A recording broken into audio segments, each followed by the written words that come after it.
Ahí va a llegar el gol del Arsenal. Özil. Marca Mesut Özil. ¡Centro gol! ¡Gol!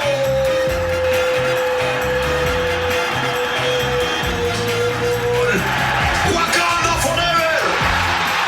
This is Arsecast Extra. Hello and welcome to another Arsecast Extra, as always, with James from Arseblog. James, a very interlull good morning to you. A very interlully morning to you too. Is this the ultimate interlull? It feels like it. It does a bit.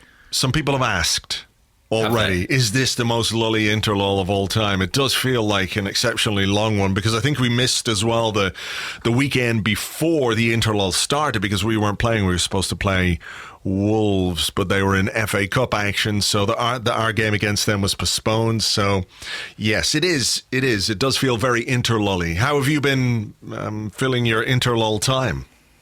Oh, by watching all the international football, of course. Only joking. I'm not a sadist.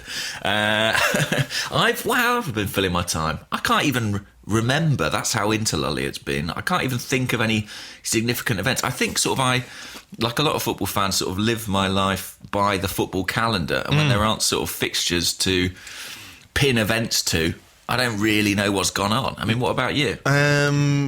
Yeah, kinda. I think I've been watching a lot more stuff on TV and that, because there's no Arsenal to occupy our minds. I can give a couple of recommendations, actually. Oh, yeah. Why not? I think this podcast is going to be fairly light on Arsenal content for those of you out there expecting a lot of Arsenal in this podcast. It's not going to happen. And I do think maybe what we should do is, rather than take questions just in part one, we could maybe use questions as a sort of a guide throughout part one and part two. They could give us some talking points. So maybe that's the way we'll do this. Okay. But I watched a very good documentary about the Irish boxer Katie Taylor last night. I don't know if you've seen that. It's on Netflix. I've not seen that, no. It is very good, and it's made by a fellow Gooner, Ross Whitaker. He is the guy who wrote and produced and directed that particular documentary. So excellent stuff there. If you're into boxing, in women's boxing, or even if you're not, it's still a great story. She's done amazing things.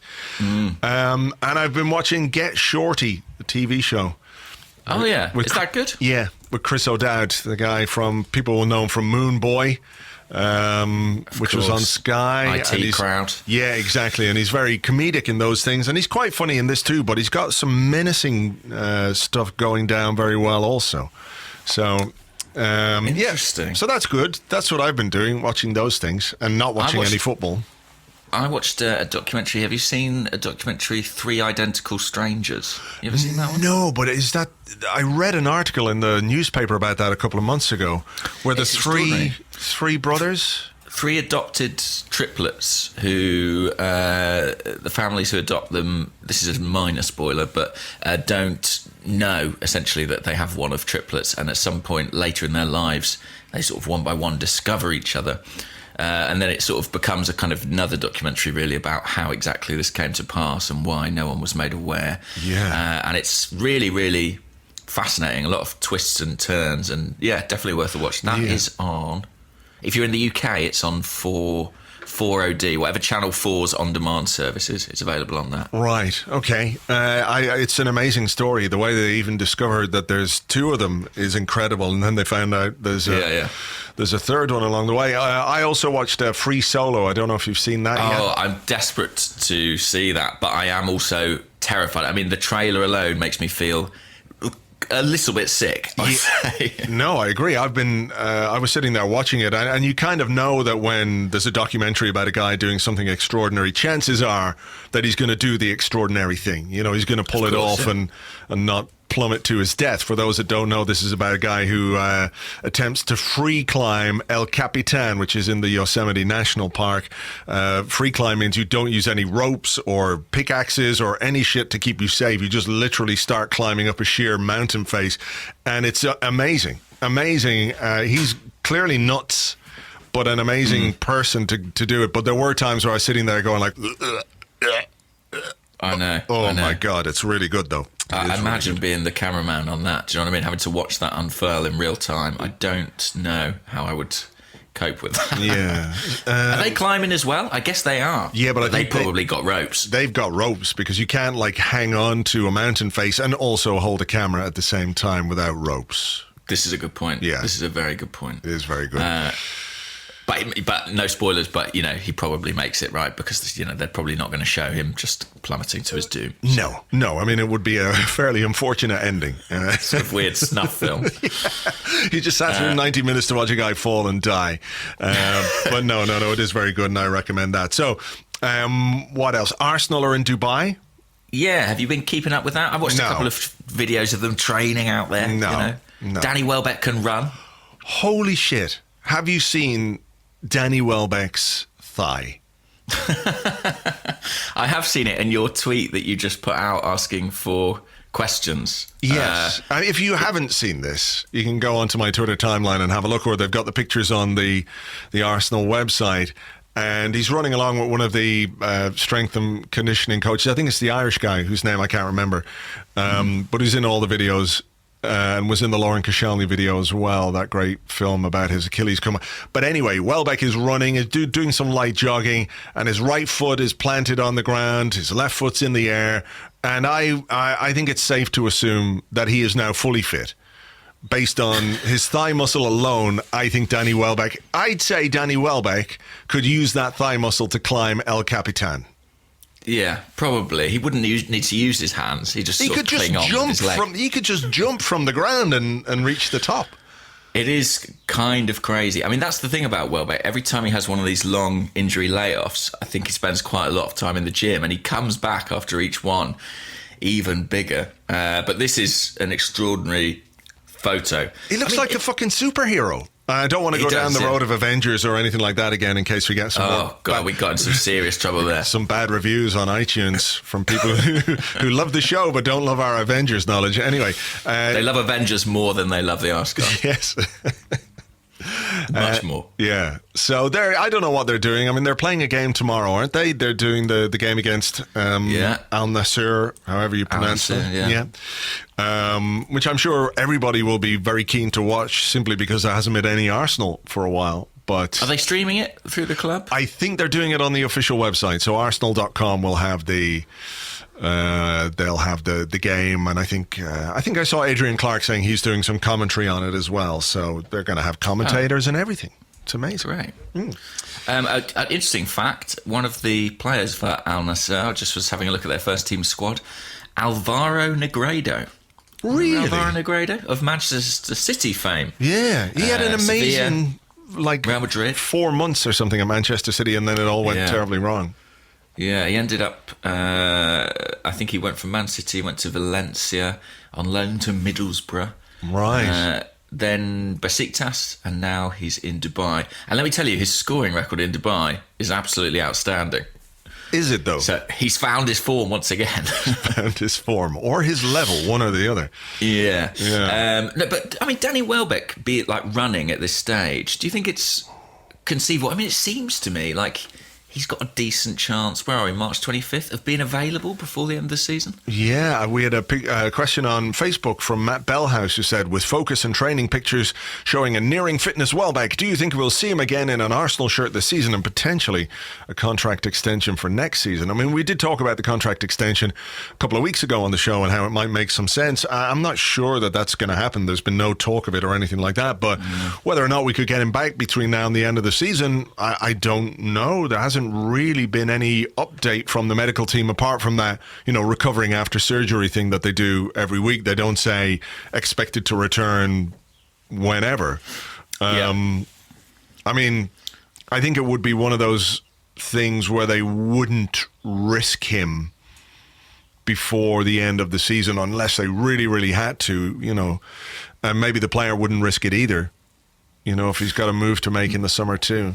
Yeah, I was going to say, I mean, from the club's point of view, there's almost nothing to lose. I mean, I know obviously he's a person. They don't want to just jeopardise his chances of a move. But, it's not like they risk losing him for next season. I did like this question from Jamie Kafash on Twitter, who says, in terms of our Danny Welbeck replacement, we need an experienced, quick player who can fit the Emery mould and is able to play out wide or up front for a minimal fee, brackets ideally free, and on Welbeck's wages. know of anyone like that? Because I do kind of think, it does make an awful lot of sense, but there hasn't been a peep about it. Who knows? Maybe if he can get back fit in time before the end of the season and make a bit of an impact, it might change their thoughts there. But maybe he's got his own thoughts as well.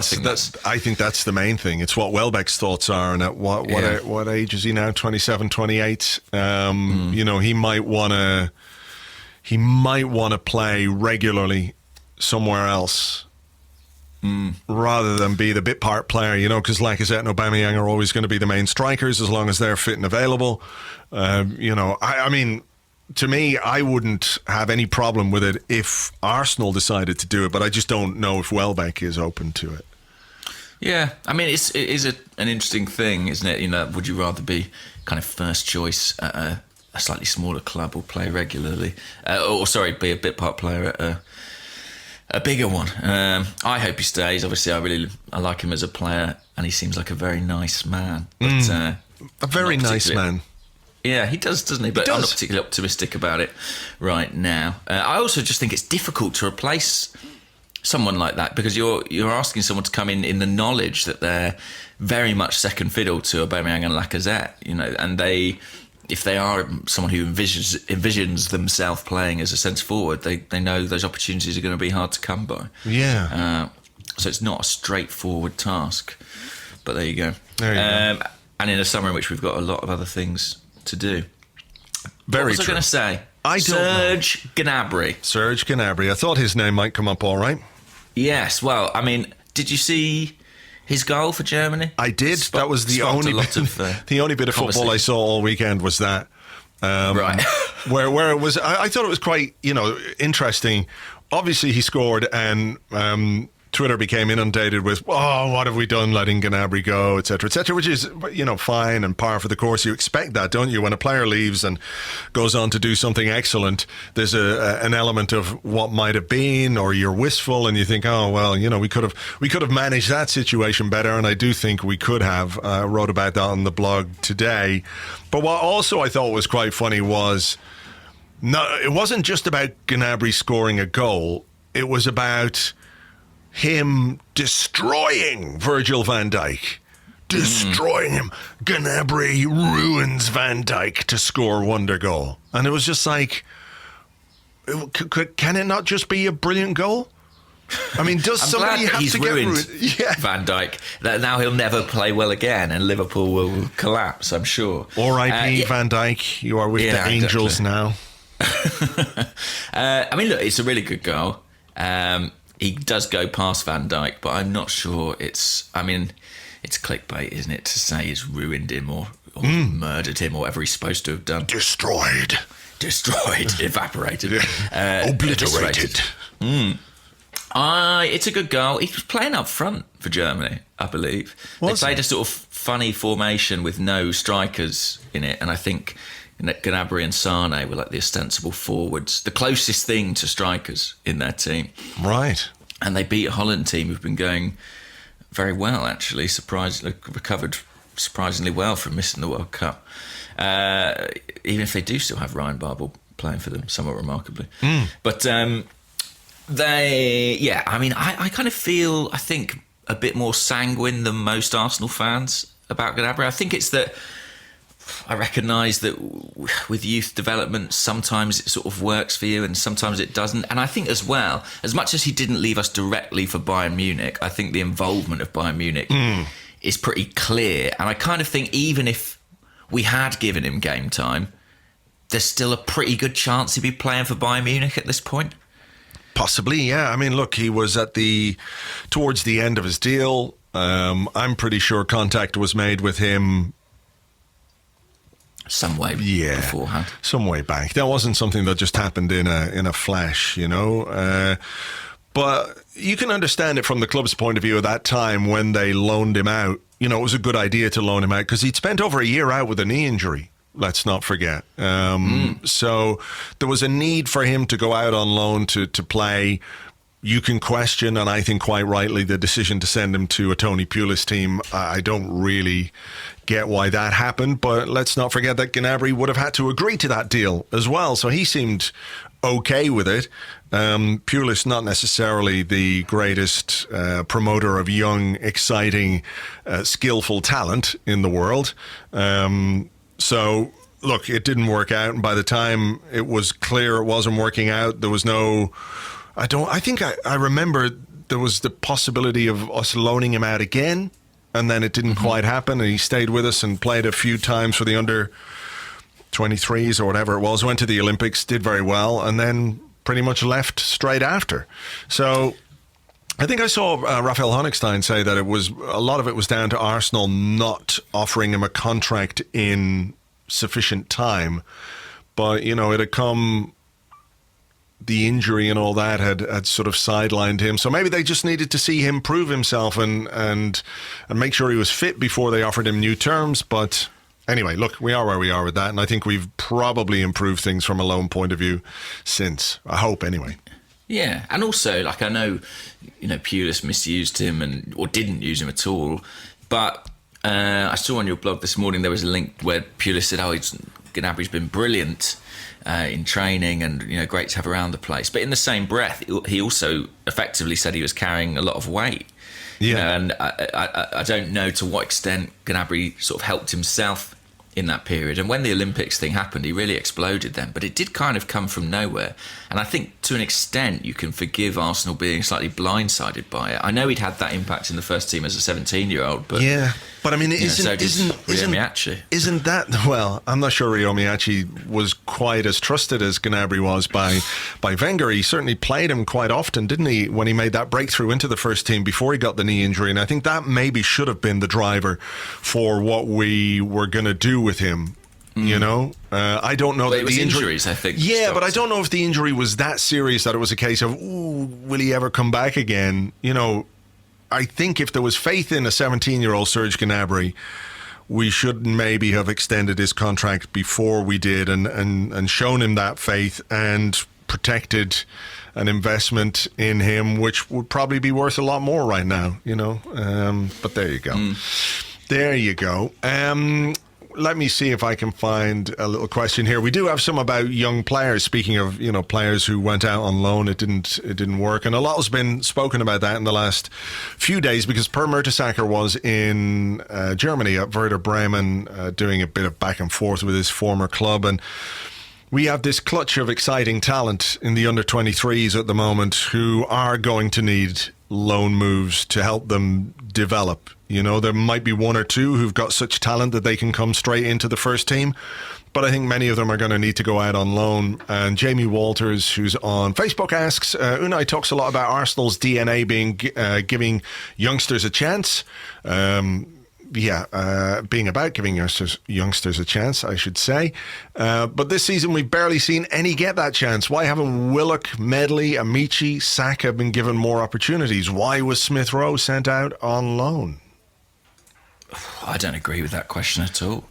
I think I'm only asking. I'm not. I'm just saying. No, I know, but I just think he has given chances to lots of young players. I think it's been one of the most positive aspects of his tenure. I mean, I would venture the questioner in question probably hadn't heard of Zech Medley at the start of this season, but Unai did put him in the team when he needed to or when it suited him. I think Joe Willock's got sort of an appropriate amount of game time. I mean, Maitland-Niles has got a spot in the first team as we speak. Rob Holding, I know he's a little bit older, but was promoted above more senior defenders. I don't think that's a fair accusation to level. I think there is generally a tendency when senior players frustrate to think that the answer lies within, and when we hear about young talented players, there's an assumption that they're ready and that they can step into the breach and, for example, when Mustafi was frustrating people and our defence was frustrating people, a lot of people said, well, why don't we play Zech Medley? Why don't we just play him? Because he can't be any worse than Mustafi. And I'm not sure, that is the right reason to play a young player, even if that were true. You've got to sort of give a young player a chance at kind of the right time, unless you've got no choice, where you're absolutely strapped for injuries, you got to throw a young player in. You have to consider whether a player is ready physically, mentally as well. I think some of the young players, as you say, have had a chance, and I do think as well there is a real tendency to think of these guys as something close to the finished article when they're anything but that. We had another question there on Facebook as well. It was from Alex Tolfrey. When are we going to give Xavier Amici his go? And it's like, well, where exactly do you want him to play? And in what games? Do you want him to play against Tottenham away? Do you want to throw in an 18-year-old against Manchester United at home? Games we did well in and won, I think you've got to be realistic about how ready these kids are.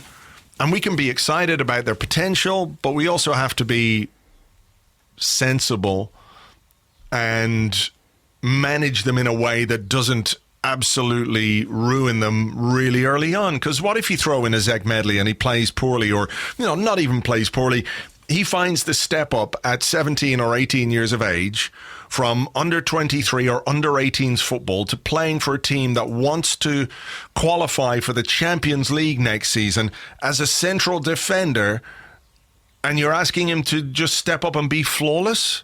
I mean, I'm not saying this doesn't apply to the questioners or anybody specifically, but, would the people who are demanding these young players get a chance show them the requisite patience when they play like young, inexperienced, raw players with lots still to learn? That's the question. I think judging by the reception that the likes of Maitland-Niles or even Alex Iwobi have had from their own fans at times this season, I'd suggest probably not. And I also think there is a cost to playing young players, like you say. I mean, I think someone can come on for 5 minutes and look impressive, or play in a domestic cup game against lower league opposition and look impressive, but doing that at the Premier League, or I think even against some of the better opponents in the Europa League, consistently is extremely difficult. I mean, one of the other things cited in the question was Emil Smith-Rowe's been sent out on loan. I mean, he hasn't played a game because he's been injured this whole time. So I don't think we've sort of cost him anything by sending him out to Germany and get a different cultural experience. I think Emery has actually managed youngsters really well. I think the one question I would have maybe is around Eddie Nketiah, simply because he was kind of kept around but hasn't been used, even though he was sort of theoretically bumped up the pecking order. But I think we have to sort of trust the coach if he is seeing Nketiah every day in training and deciding not to invest that playing time in him. And ultimately, he's still got two other more senior centre-forwards to choose from. Well, I think that's the only reason Nketiah didn't go on loan, was because he only had two strikers because of Welbeck's injury. And, if Lacazette gets an injury and Aubameyang gets a suspension, what do you do? So I think that's the only reason why Nketiah didn't go out on loan in January. There was actually talk about it. I remember towards the end of the transfer window, there was talk about him going to Germany, Augsburg, if I'm right. Yeah, Augsburg, which is where Jens Lehmann is coaching. So he might have been a recommendation there. But when it came right down to it, we still had the Premier League, we had the FA Cup, we had Europa League games, and two strikers. And you just can't risk not having any kind of backup, even if Eddie Nketiah is, a player who I think is a prime candidate for the kind of loan that we're seeing Reiss Nelson on and Emil Smith-Rowe. I mean, I think what Per Mertesacker said was about at under 23 level, you only play against peers at an average age of 18 or 19. Although you have good opponents, competition with men's teams does not exist. In Germany, you're challenged in the regional league, or even better in the third league. The step from our under-23 league, this is in England, into the first team is bigger because the next highest level is the Premier League. So what you have is this underage league, and then the very top level of domestic English football. And there's a massive gap there, isn't there? There's no way to bridge that gap beyond sending a player on loan to, the football championship somewhere or to another country. And I think we'll see more of young players going abroad to Germany, maybe to B teams in other leagues. So, we have to get into the mindset of player development being a process. And there are some players who can make the breakthrough at 17. You think Cesc Fabregas, but he's a once-in-a-lifetime talent. And most young players aren't ready to do what Cesc Fabregas did by a long way.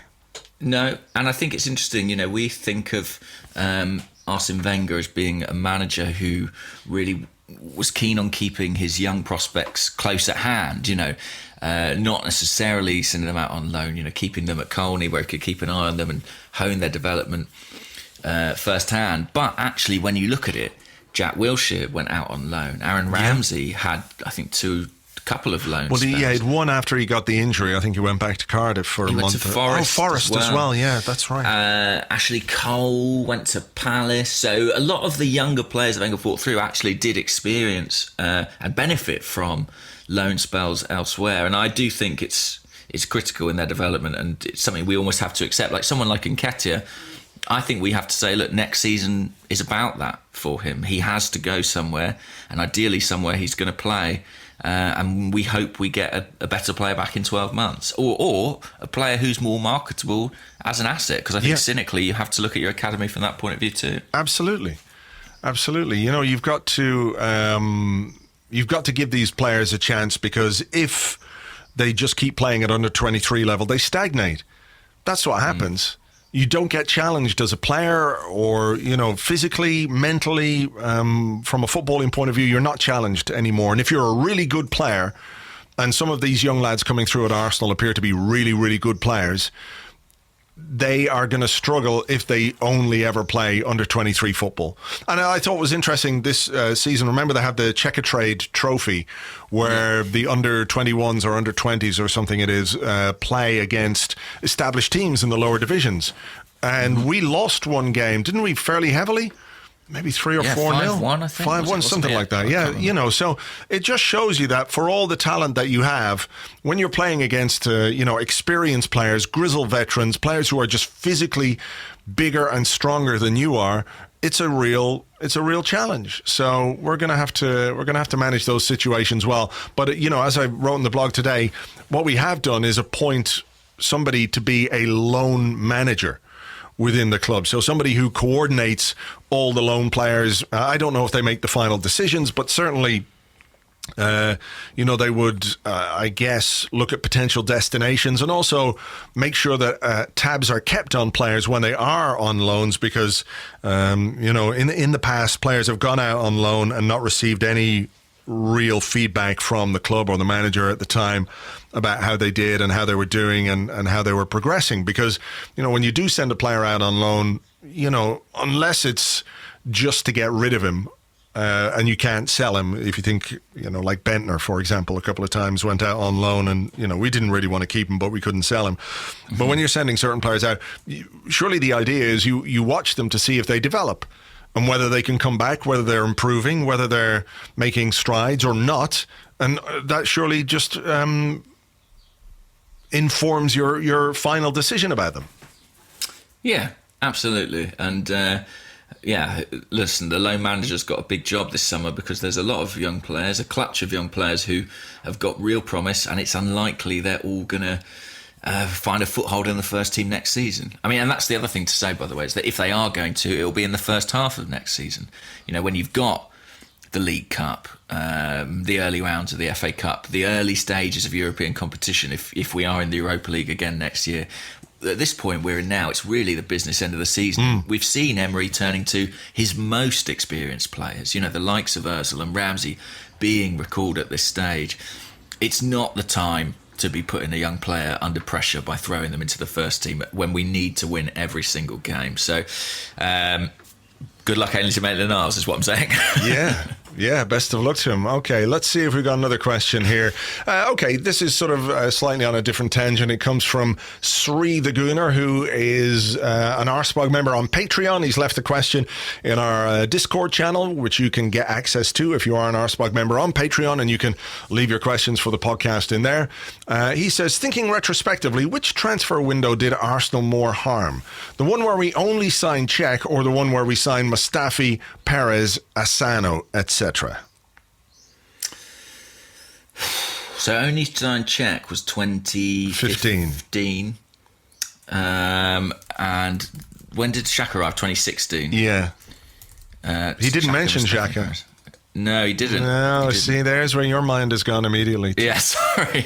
But I always think of that as a very expensive, somewhere where we spent a lot of money and didn't get an enormous return on it. I'm just trying to look at the context in terms of who we lost in those respective years too. So when we signed Cech, we sold Podolski.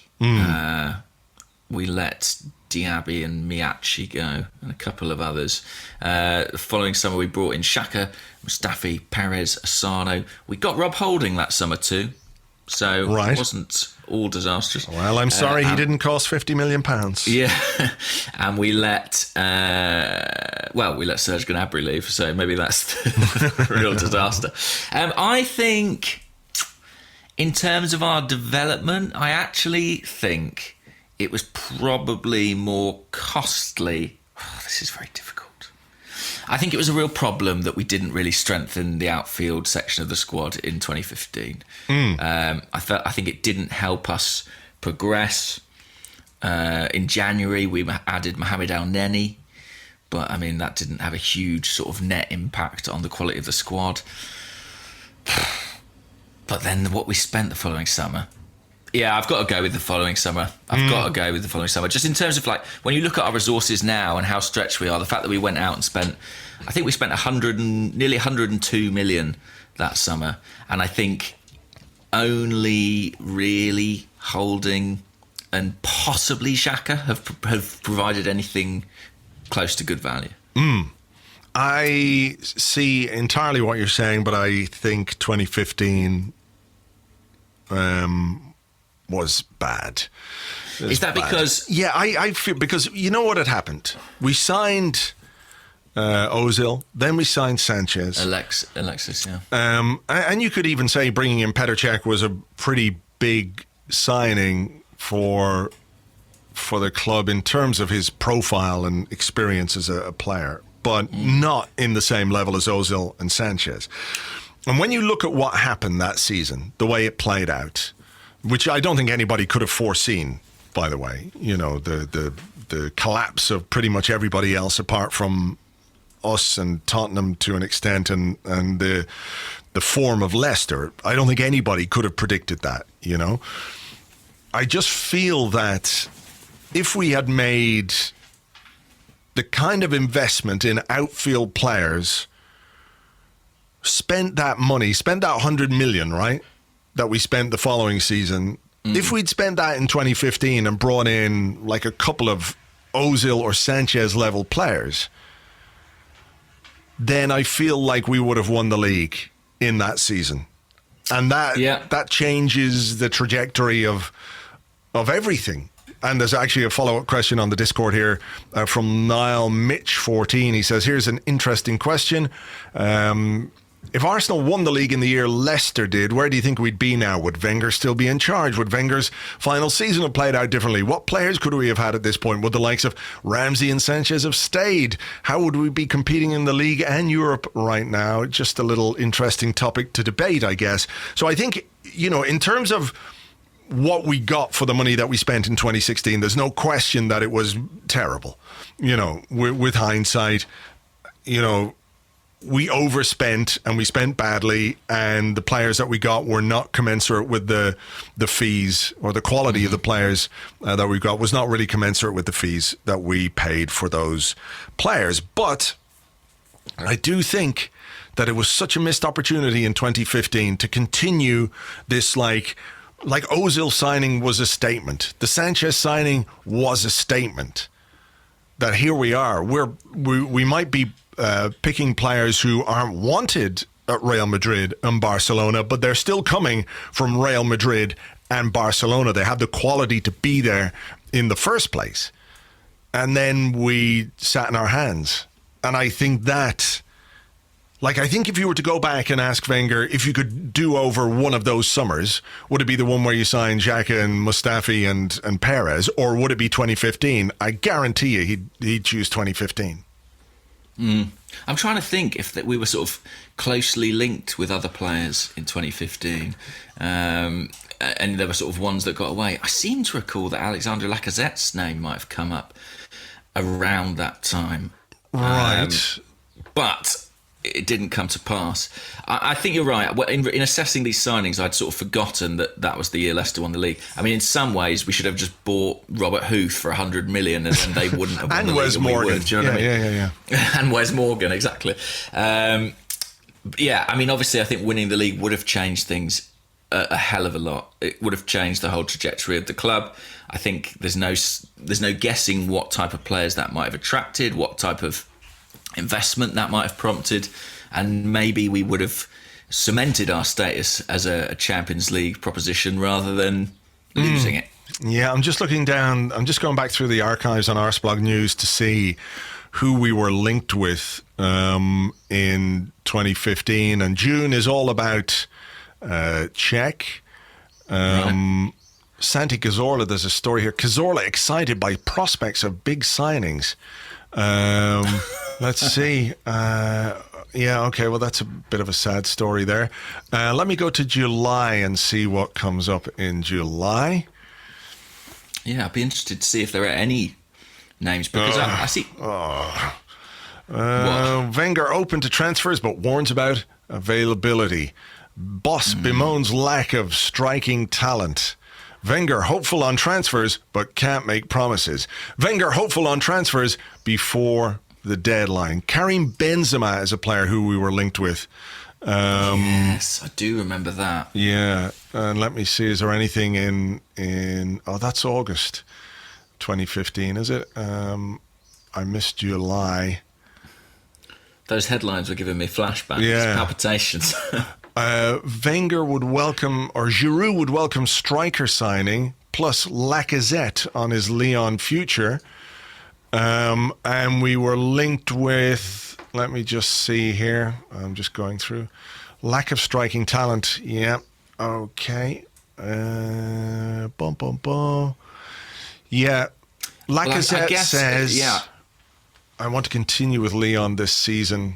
Okay, so that's nothing. And then we were linked with a young Barcelona midfielder called Sergi Gnabry. And that's kind of it.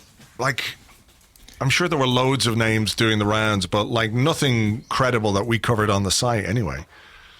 I saw, by the way, Sergi Gnabry, who's a name that we were linked with multiple times, I think, really throughout his development with Barcelona, is recently, a couple of weeks ago, signed for a Japanese club, Vissel Kobe. Terminated his contract with Barcelona, 24 now, playing in Japan. So where does alongside Andres Iniesta and Lucas Podolski. And David Villa, they've got a handy team. Wow. Yeah. Say they're tearing it up. Cleaning up out there. Are they? I should think so. Let's see. Where are they in the Japanese league? The J-League table. J-League table. Have a little look. J-League table. Not very high. No, they're sixth. They're sixth after 4 games. Only 4 games played. Yeah. It's early days. Okay. Podolski's captain, I believe, out there. There's an interesting decision. I don't think he's a bad guy or anything, Podolski. I just wonder about, his leadership qualities. But True. Well, look, he was always a very popular figure. Let's put it like that. Among the German national team. All right. Will we... Should we call that part 1? Yeah, we'll call that part 1. We'll take a break and we'll do more questions and bits and pieces in part 2 right after this. Oh, Andrew. Oh, yes. Make sure to stop recording, yeah. Oh, fuck yeah. Tip of the tongue, lips. Tip of the tongue, teeth. Tip of the tongue,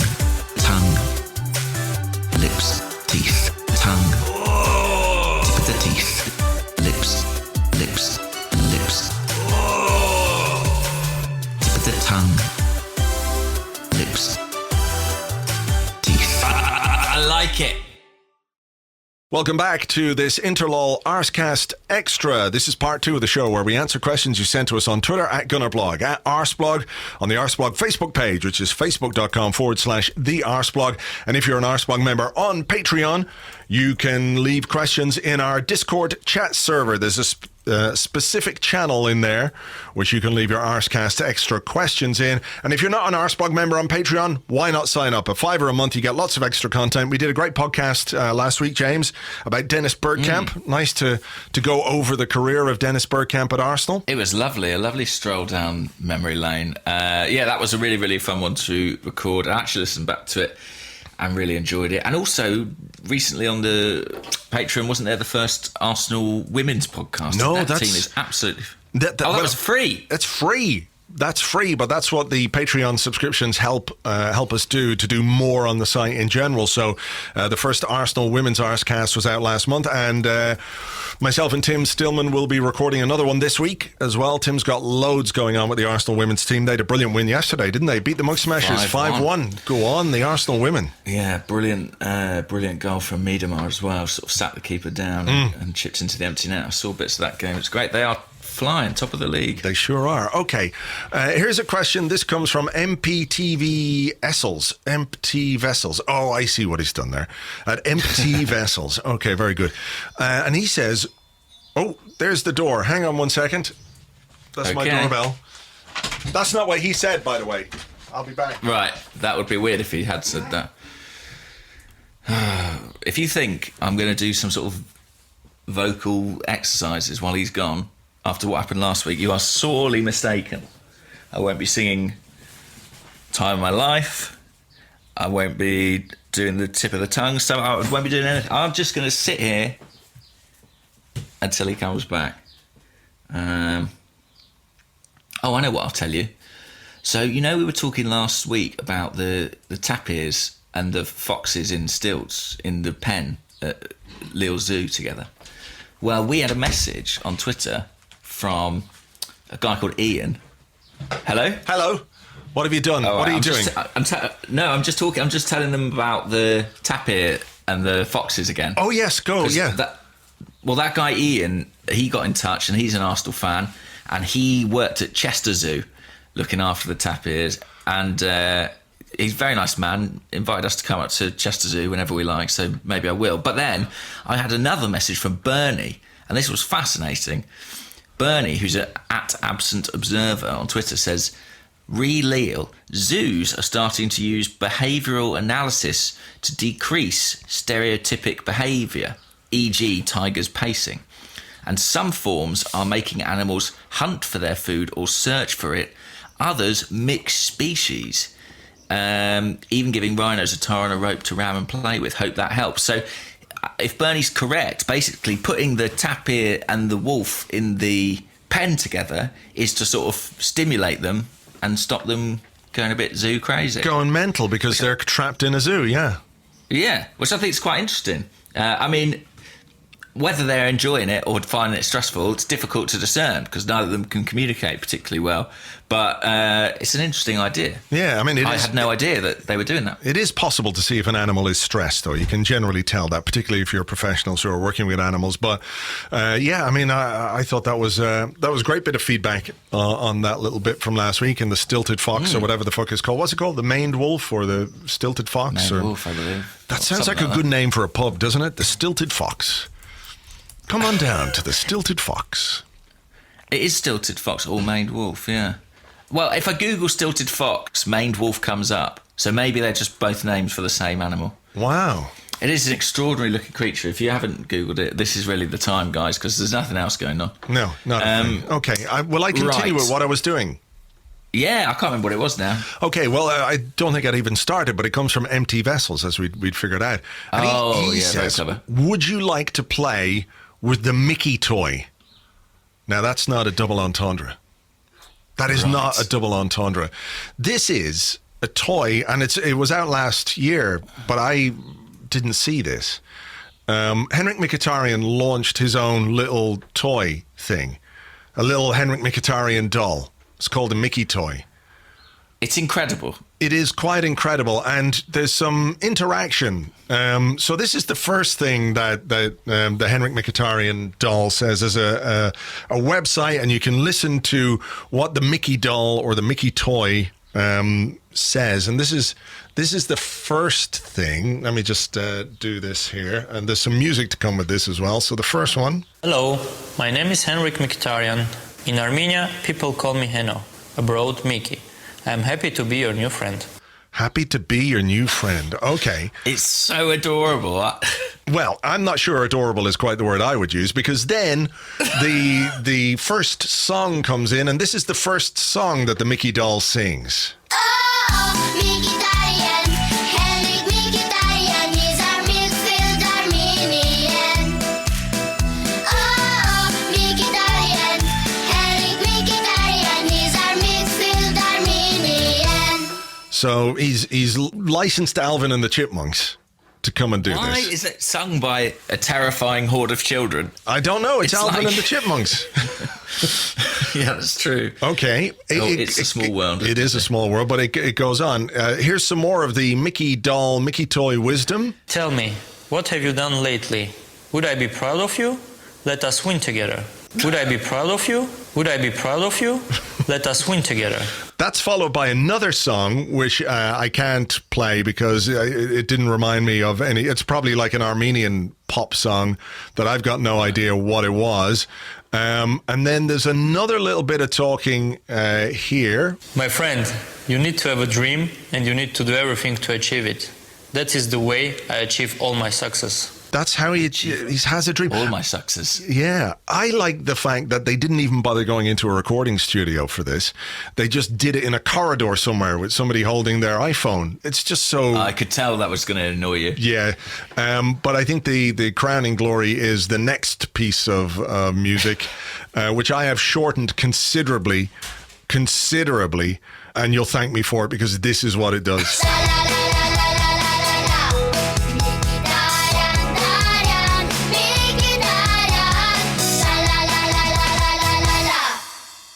Wow. Did someone say ringtone? That is unbelievable. Mickey. And if you, by the way, for those who can't see it, it's a sort of an 18-inch doll of Henrikh Mkhitaryan in an Armenia shirt. I don't know how you make him say stuff. Has he got a pull string or you squeeze him? I hope you don't have to. You pull his Mickey. Oh my goodness! I'm hoping that's not the case. Mickey. I mean, it is a thing of real beauty. I can't believe we don't own these. These are just $24. Is that all? Armenian dollars or real dollars? It just says a dollar sign. What happens if I click buy? He said, this is the start of a dangerous journey. It does seem remiss that I don't own one of these. It just says dollars. But, I mean, listen, I think after all the promotion we've given the Mickey doll, I think there's going to be a huge upsurge in sales. They're going to be wondering what's going on. Yeah, exactly. Arsenal fans around the world will be playing with their Mickey toys. It is, does it look like him? A little bit like him. Mickey. It looks a little bit like him. Mickey. Mickey. Mickey. How I achieve all my successes. I really Do you want enjoyed one? that. Do you want one? Well, what's the Patreon money for, Andrew, if not buying 11 of these? I will buy you one. If you really want one, I'll buy you one, and then we can play with it on a podcast in the future. You can we'll do a video special. It's just James and his Mickey toy.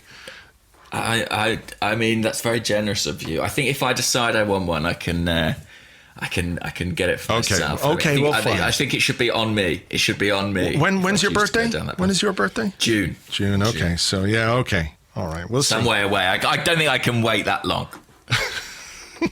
It's yeah. And I mean, I'm sure if you're a really big fan of Henrikh Mkhitaryan, and aren't we all to an extent, then this is the dream present. But can you imagine the pitch meeting? Can you imagine the meeting? Henrikh, what do you need to do to further your brand as a global football icon, let's make a weird mini Mkhitaryan singing creepy songs with weird phrases that you say out loud. Mickey. That's why I don't understand why the songs are as creepy as they are. It's like, why have it sung by a choir of ghost children? Like, I don't know. I don't know either. It's very strange. They are the souls. The souls. It's sung by the souls that Mkhitaryan has claimed in his evil ceremonies. I don't know. Mickey. Oh, Mkhitaryan, Henrikh Mkhitaryan, he's our midfield Armenian. He's our midfield Armenian. I think is that a chant though? I think I might have heard that as a chant. Well, I mean, it's a fucking Sting song, Englishman in New York. Exactly. That's what that is. Was that a Theo Walcott chant as well, wasn't it? Because he was an Englishman at Arsenal, and that was a novelty. Oh, vaguely, I remember something like that. Yeah, I think that was a thing. Yeah, back in the day, back in 2006. Back when life was more simple and pure. I know. I've talked about this on the podcast, I think, about the Everton fans turning on Theo Walcott. It makes me a little bit sad, but it has happened. They figured him out. They figured out what they've got there. Look, he's got a coffee machine now, so he can just relax, let it wash over him. He can retire happy. He's got the coffee machine. Mickey, let's have another. As much as I would love to just do this topic from now on, shall we have another question? Yeah, let's. All right. Okay. It's a real blow to me to move on from the Mkhitaryan toy, but Mickey. Anyway, let's force it upon myself. Okay, this is a question. Oh, this is from. Oh, who's that man whose name I can't pronounce? Not doing it. I'm not helping you. I'm not helping you. Gagan J. Not Georgagan. Georgagan. It's not Georgagan. Right, well, this one's from Georgagan. And he asks, so much PR and social media activity around this weird mid-season tour of Dubai. The club must be profiting from this to make it all worthwhile. Is this just one more thing that will be commonplace in football for years to come? I think it's a bit weird this season because of the way the FA Cup fixture worked, or the fact that we didn't have a game that weekend. I wonder, would we have done it ordinarily just during the interlull? Maybe it is. Maybe it is the start of something. Maybe. I mean, I suspect the sort of quirk of the fixture list and the fact that we're not even playing till the Monday. Yeah, exactly. Played its part in it too. I'm sure there is a strong commercial incentive for Arsenal. I'm sure there's a decent fee, for example, for partaking in this friendly match. But I don't think it can become too commonplace. I just think without a winter break, there probably aren't enough gaps in the schedule. Maybe during international breaks. Yeah, maybe. Doesn't it? I mean, does it feel a bit at the moment like our international contingent is at an all-time low?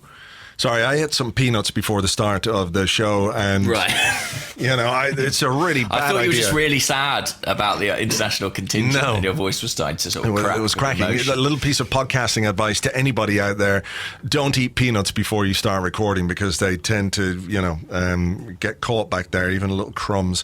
But remember years ago when the international break would be on, and pretty much everybody would be away on interlull duty, and now. Lots of them aren't. Some have retired, some aren't internationals, I guess, or what have you. But it feels like we've got fewer players away during these international breaks, which I think then allows... Oh, here we go, listen. The peanuts. The revenge of the peanuts. The revenge of the KP salted peanuts. Please send me many packets of free KP salted peanuts. No, send Andrew those and me the Mkhitaryan toy, and everyone will be happy. Yeah, James can get his MickiToy. Mickey. Yeah. But what I was going to say was that, you know, an overseas tour like this is not particularly exciting for the people in that country or for the sponsors or the advertisers if you're going with a bunch of kids and, you know, Francis Coquelin, you know, who never played international football, all due respect to him, etc., etc. But when you can bring Lacazette, when you can bring Koscielny, and you can bring Mesut Ozil, who's been front and center of many of the things that have been going on out there, then it becomes a more attractive proposition. And people will maybe make you offers that are too good to turn down. So I think it's a number of things all coagulating. Coagulating? That's the wrong word. Just coming together anyway, to allow this to happen at this point. Why is it that our international contingent is a bit lighter than usual? I suppose there are some older players. The age profile of the squad's a bit older than it has been for a while. So you've got people like Petr Cech and... I know, is Petr Cech? I forget Petr Cech if he's there or not. But you got certainly Koscielny. Bernd Leno, for example. You know, even when Wojciech Szczesny and Lukasz Fabianski were playing, they were the two goalkeepers often away with Poland. You know, Hector is injured. Mesut Ozil has retired, of course. But Hector doesn't play for Spain, really. Mustafi doesn't play for Germany. Monreal is injured. Kolasinac, I assume, has gone off with Bosnia. El Neni, you know. Lacazette didn't get the call up, did he? So. Ramsey. We didn't mention Aaron Ramsey's injury. That's a bit worrying, isn't it? Well, yes. I mean, do we have any indication how serious it is? Very. His leg has come off. Very serious. I don't know. I mean, it took them long enough to send him back, so there must have been some hope that he could have recovered with a bit of treatment and what have you, but that turns out not to be the case. Yeah. I mean, it is a competitive game for Wales, so it's not like it's a friendly where they just say, oh, don't worry about it. They would have wanted him to feature if he could have done. Fingers crossed it's not too bad. I mean, obviously that part of his body has a real history, doesn't it? The thighs and the hamstrings. So we hope that's not too bad. But yeah, I mean, as for the Dubai thing, I mean, we're not the only club to have had a warm winter training break this season. No, I remember Liverpool doing it earlier in the year. Southampton were away on warm weather training in Spain before they played us, because I had some tweets from a guy whose name I can't remember right now, very sorry, who asked me if there was anything he would like me to do to the Southampton squad while they were there. So I sort of mentioned lasagna a bit to him, but I'm not quite sure whether he was able to do that or not. But yeah, it's one of those things that is more, I think, about team bonding and togetherness and going on a trip together than the actual benefits of training in warm weather, which makes fuck all difference, really. Yeah, and the commercial elements, I think, as we discussed. But it wouldn't surprise me to see it become more commonplace, certainly. Shane Desmond, I've got one here from Shane Desmond at SDes1, says, with Cech retiring and Martinez on loan, what do you think our goalkeeping situation will be come next season? Waste some of our small budget on a backup or promote from within? I've been thinking about this, actually, for a couple of weeks. And I think I would... For a couple of weeks? You've been thinking about this for a couple of weeks? Yeah. That's what the Interlull has done to me. I'm losing my mind. I spend my time wondering about what Emi Martinez is up to in Reading. I'm just imagining rocking you and back and forward on a chair, head in hands. What will we do about Emi Martinez? What is happening with our goalkeeping? Played a 7 out of 10 game for Reading. What a conundrum it's given us. No, I genuinely would, because I think Bernd Leno has done enough for me to think, okay, he's the number one. He's the number one next season. I look at what else has to be done in the squad, and I sort of think Martinez will be fine, won't he? He'll be fine as a number two. Yeah. We've invested so much in his development in terms of how much time we've had, the amount of loan spells we've sent him out, and I know that you've never been convinced, but I just sort of think at some point maybe we've got to go, we've spent 10 years developing this kid. Let's... Do you know what I mean? Let's get something out of it. No, I do. I know what you mean. Is that a good way to run a football club? I know what you mean. Look, my hesitation is always that, he's 26 years of age. He's going to be 27 on his next birthday, and he's hardly played any first-team football, you know, and at the same time, Bernd Leno, same age, has played hundreds and hundreds of games. Goalkeepers are weird anyway. We know about the weird dynamic of the backup goalkeeper guy who plays most of his career as a number 2. You know, he could be one of those. And when he's played for us, you know, he's generally done okay. I think he's done okay. You know, there was that crazy game at Reading, wasn't there? But, you know, without him being perhaps a little bit dodgy in that first half against Reading, we'd never have had the 7-5. So, you know, there's a telling contribution to our history and our legacy.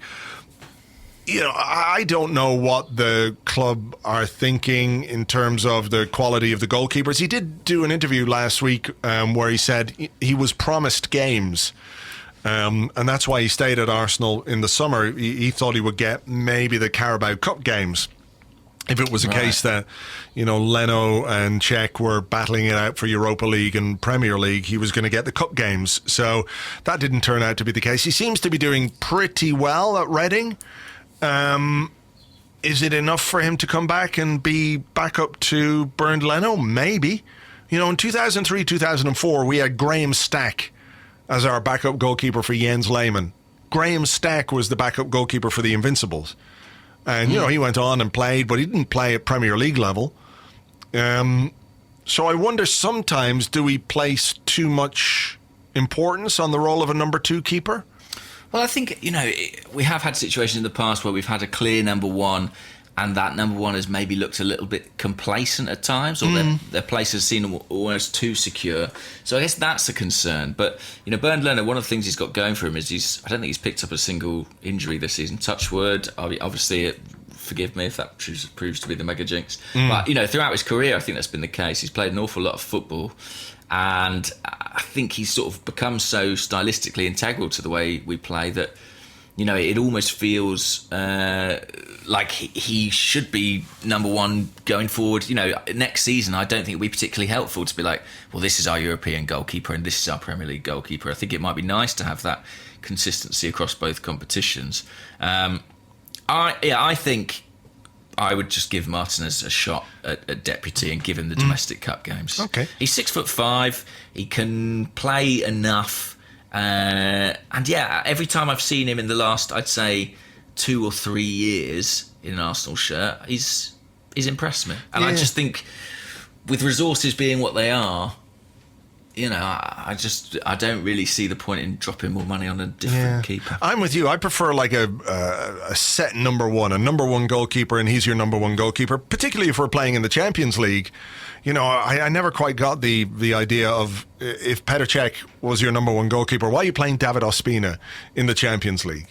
You know, I never really got into that. And in some ways, I think it complicates things to have a goalkeeper who's perhaps too good to never play, but not good enough to be your number 1, if that makes sense. Maybe it's complicated, but then you get into this thing, well, what if our number 1 goalkeeper gets a knock? We've got to have a good backup for him. And what if the backup gets injured? We need some good backup for the backup. And then if that backup gets injured, I mean, what do you do? Who do you play then? Mickey. You know, that's where you are.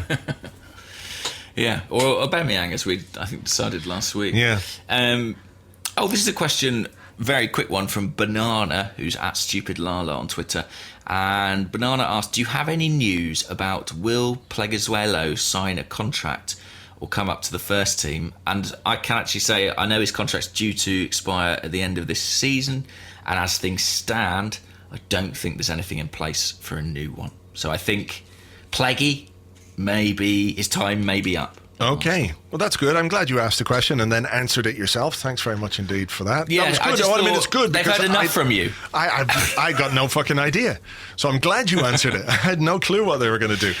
Here's one from West Stand Tone at West Stand Tone. Mavropanos has been fit since the 5th of January, yet has only made the bench as an unused sub for the Cardiff and Huddersfield games. Didn't he come on in one game, or am I imagining that? You've imagined that. Have I imagined it though? No, you haven't. You're right. I think he did.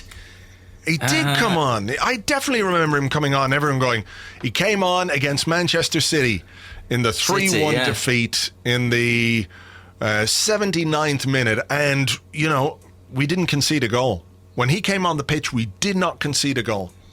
Coincidence? Yes.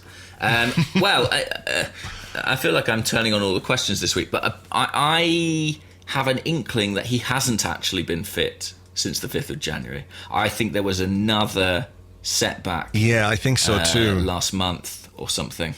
I seem to remember Chris Wheatley, who is really the go-to man for all news Konstantinos Mavropanos, saying that he was back in training a couple of weeks ago, which implied some sort of absence that hadn't been publicised by the club, really. Yeah, if you need to know a bit about the Greek, then Chris Wheatley is your man, because he's dealing with Socrates as well, isn't he? He set up the social media accounts for those guys. Anyway, the question from West End Tom was, he was the returning cover that was used as an excuse not to buy a replacement for Holding. Do you think he is either useless or ornament? Do you think he's use or ornament? Tony, what are you saying here?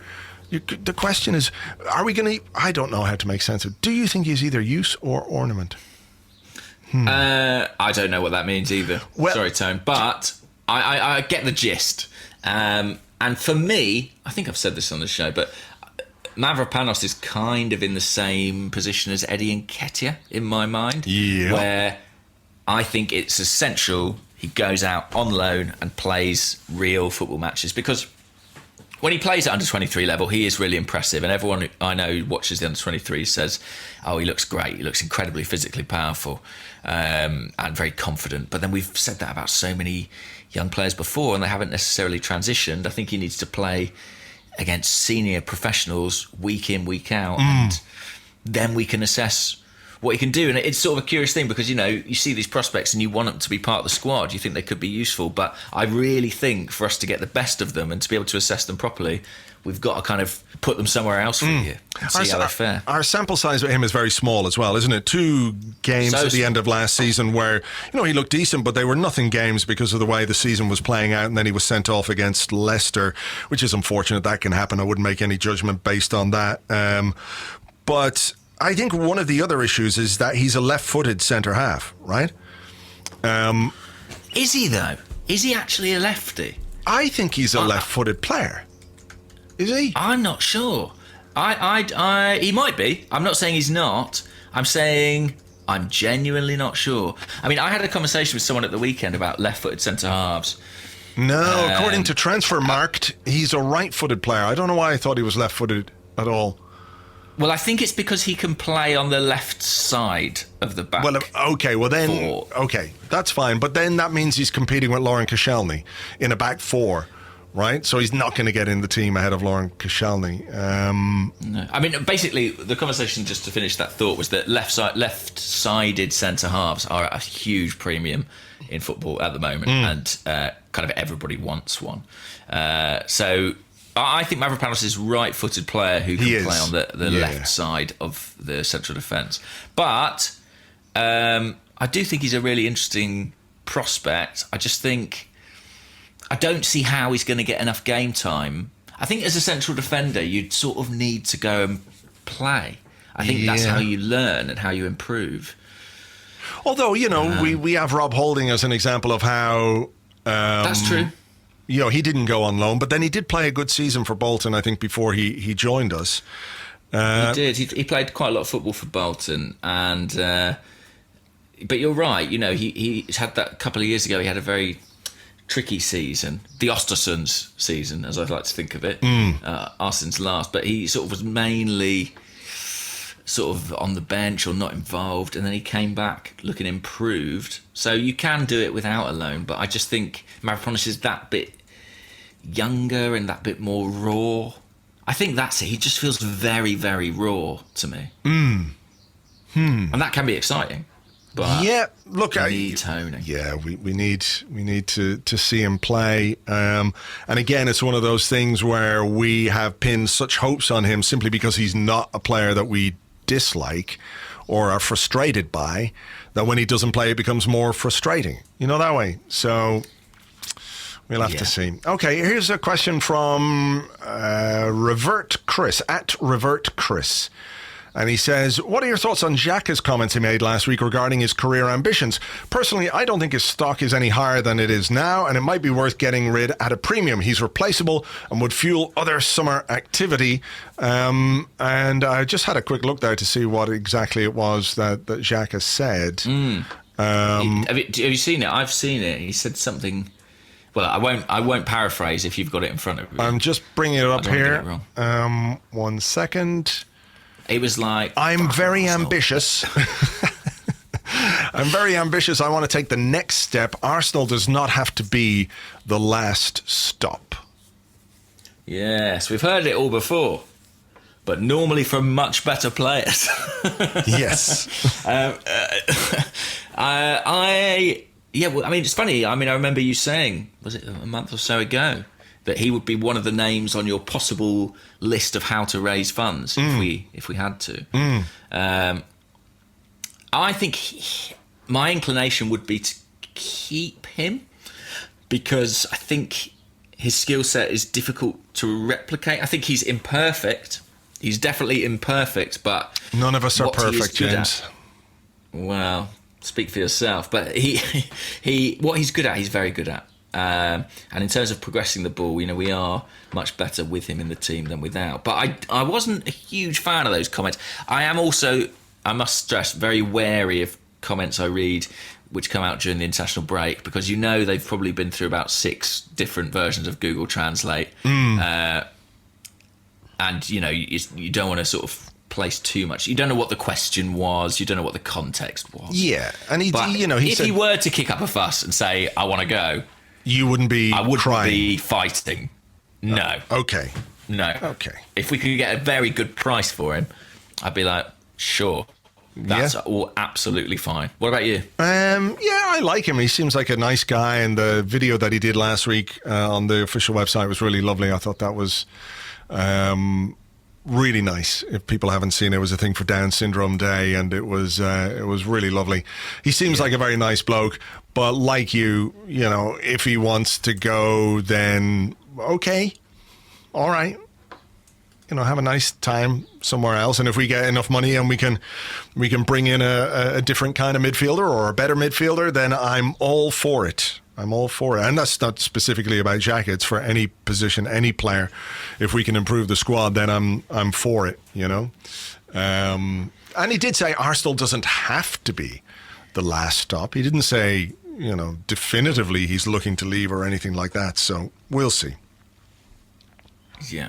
This is a question from Jimmy C on Facebook. And Jimmy C says, from your list of Arsenal books on Arseblog News, which are your favourites? Oh, now you're going to make me go and look at this list because I don't quite know what's on the list. Andrew Allen put this together. It's not your list. It's Andrew Allen's list. It's Andrew Allen's list. Yeah. Oh, Jesus, there's a lot of books in there. I mean, there's 50 books. I'm not choosing my favourite out of that. No way. The ones you wrote, probably. Well, that would be wrong for me to say. And look, there's lots of good ones there. Someone can have a look. I mean, I love Amy's book, The Invincibles book, which is fantastic and such a great look back at that season. What else is there? I would also say, I know we recorded the episode for Patreon, but Stillness and Speed, the Dennis Bergkamp. Oh, yes. And David Winner sort of biography is fantastic too. That's a really unusual football book. The way he talks about the game, I think, is quite unique, really, in the sort of landscape of football biography. Yeah, I haven't read Theo Walcott's Growing Up Fast. Have you? No. I haven't read any of Theo Walcott, including like TJ and the Big Goal or whatever they're called. Yeah. TJ and his Mickey. There's loads there. Fever Pitch, of course, a great book by Nick Hornby at the top of the list. There's loads. Just go through, and if you're looking for Arsenal books to read, there are lots and lots of them there. Andrew's put together a fairly definitive list. It's pretty comprehensive stuff. It's worth checking out. Yeah. Have I got one more question? Let me go to the to the Discord. I've got this one quickly Go while on. you find it from Jason Ramson on Facebook, who asks, "Does Beardy McBeardface have your nudes? Can't for the life of me get a question read. He gets one weekly," and then 4 crying emojis. Well, now it's just a name that sticks out. Lots of people get on relatively frequently. Like your friend Gajan Jaman. Georgange, always getting on. He's always getting on. But, they're innovative, interesting questions. I mean, Beardy McBeardface, I think I do enjoy saying Beardy McBeardface, so that probably is in his favour. And also, he has our nudes. He does have our nudes, after all. Mickey.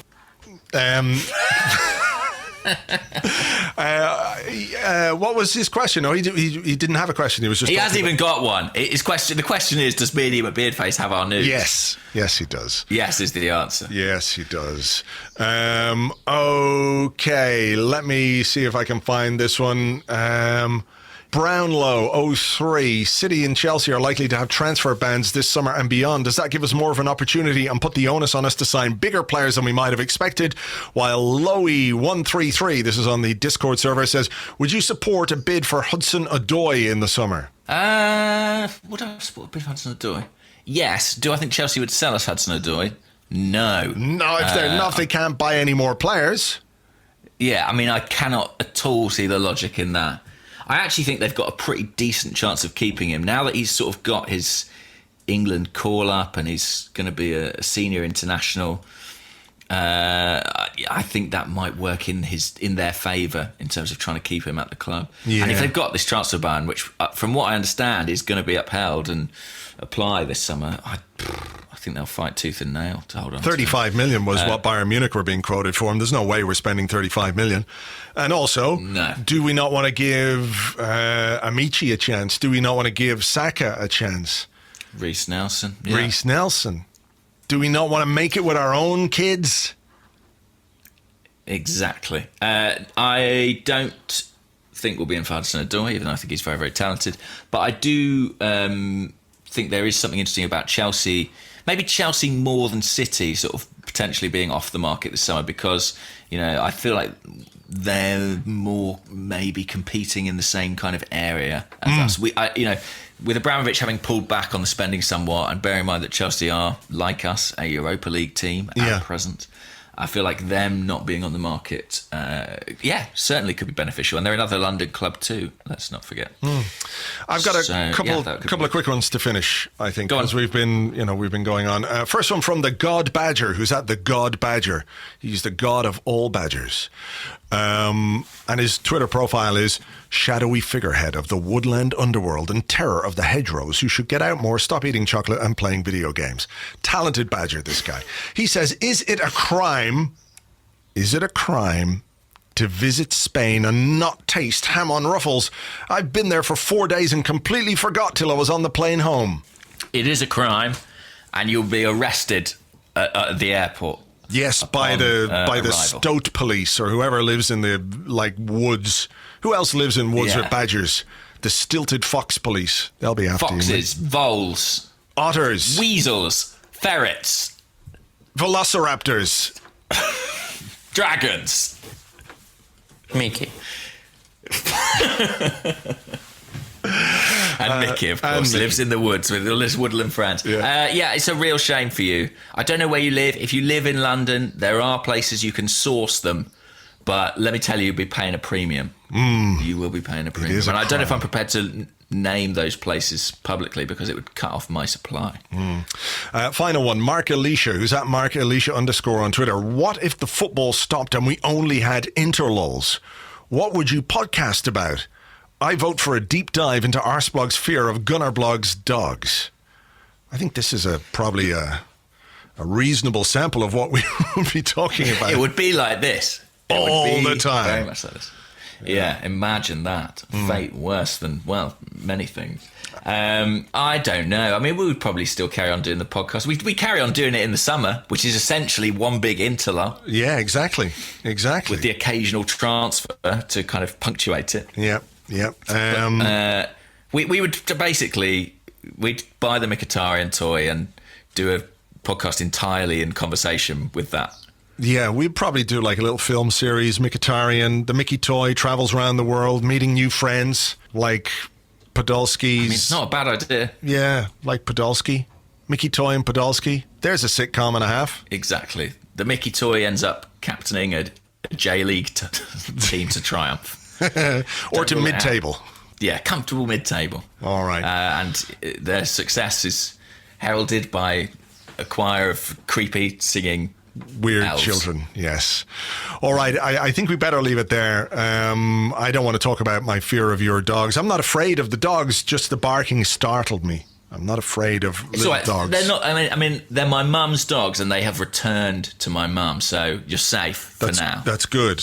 But at some point, they're going to get me again. I know it. But I'm a very easily startled person in general. Like, amazingly. Really? Yeah. If someone hides behind a door and jumps out, yeah. It's gonna pay off big time. Yeah, big time. And I shriek when people do it. It's like, ah! Oh, yeah.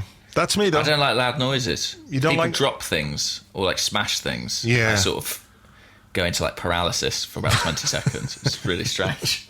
Maybe we'll keep that for another Interlull podcast. Yeah, sure. Yeah. We'll just drop different objects and see how I react. All right, folks. So listen, thank you very much indeed for being with us throughout this Interlull nonsense. Thank you for indulging us, the MickiToy and the creepy singing children and all the rest. We will have an Arsecast on Friday. There is a game against Newcastle on Monday, so we'll be looking ahead to that and lots more.